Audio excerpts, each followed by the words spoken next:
కిమ్స్ ఆసుపత్రి చేసిన దౌర్జన్యాన్ని మోసాన్ని బయటపెట్టేందుకు ఇవాళ మనతోటి ప్రముఖ అడ్వకేట్ ఉదయకాంత్ గారు ఉన్నారు. రమ్మని చెప్పి ఎవడైనా పర్లేదు రమ్మని చెప్పు.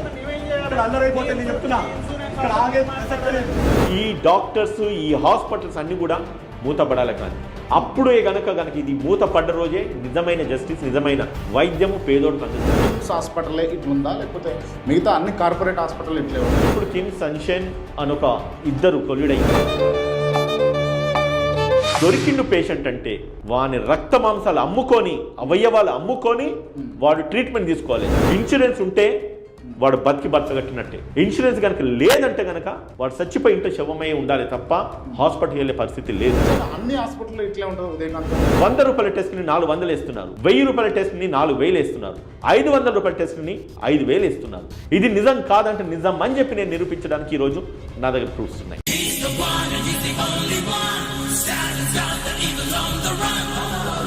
వాళ్ళు ఏ లెవెల్కి పోయినారంటే పోలీసులను పిలిపించి నన్ను థ్రెటన్ చేసే ప్రయత్నం చేస్తున్నారు.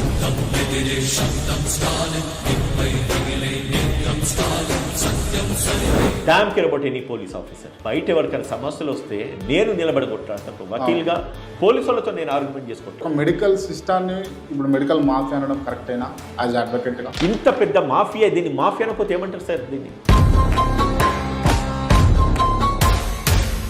జర్నలిస్ట్ కదా, ఇంతమందిని ఇంటర్వ్యూ చేయండి, ఎంతోమంది పొలిటీషియన్ ఇంటర్వ్యూ చేయండి, ప్రతి పొలిటీషియన్ మీద క్వశ్చన్ చేయండి, ప్రభుత్వాలు నడిపించే అధికారులను క్వశ్చన్ చేయండి. ఇంత మిస్ఆపరేషన్, ఇంత పెద్ద స్కామ్, ఇంత పెద్ద స్కాండల్ జరుగుతూ ఉంటే దీన్ని మాఫియా అనకపోతే ఏమంటారు సార్? టోటల్గా అంత హాస్పిటల్ స్టాఫ్ అంతా నన్ను రౌండప్ చేసేసి, సెక్యూరిటీతో రౌండప్ చేసి, పోలీసు వాళ్ళని పిలిపించి, పోలీసు వాళ్ళు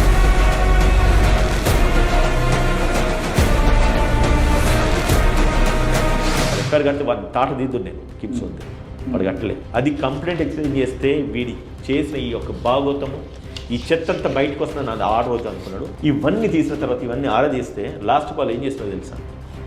సార్ మీకు దండం పెడితే మీరు ఆ డబ్బులు కట్టకండి, వెళ్ళిపోండి సార్ మీకు కట్టాలి కదా మీరు. ఈ దొంగ లెక్కలు వాడిని బయటికి తీసినా కదా ఆ రోజు, అంత గొడవ పెట్టినా కదా, పోలీసులను పిలిపించి బెదిరించినా కూడా నేను భయపడలేదు కదా. వాళ్ళ తాట ఎట్లా నేను తీస్తాను, ఇప్పుడైనా నేను వదిలిపెట్టే ప్రసక్తి అయితే లేదు. వాళ్ళు చేసిన మాఫియాని మొత్తం నేను బయటికి తీసి ప్రూవ్ చేస్తా కదా నేను చెప్తున్నాను కదా. మీరు ఒక మంచి హోదాలో ఉన్నారు, హైకోర్టు అడ్వకేట్గా ఉన్నారు, మీరు ఇప్పుడు రూలింగ్ పార్టీ రిప్రజెంటేటివ్ కూడా మీరు ఉన్నారు. మీకు ఇటువంటి జరిగినప్పుడు సామాన్యుల అసలు కామెడీ ఏంటంటే వాడికి నేను ఎవరైనా తెలియదు. కానీ ఈరోజు నేను చెప్తున్నా, ఇటువంటి సమస్య ఎవరికి ఎదురైనా కూడా నేను నిలబడితే కింద నా నెంబర్ డిస్ప్లే అవుతుంది. నాకు ఫోన్ చేయండి, ఏ అర్ధరాత్రి అయినా పర్లేదు, నేనుంటా.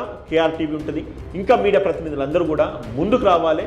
ఇటువంటి దోషులను, ఇటువంటి మాఫియాని పూర్తిగా నిర్మూలించాలంటే ఖచ్చితంగా మనం అందరం కూడా గలమెత్తాలి.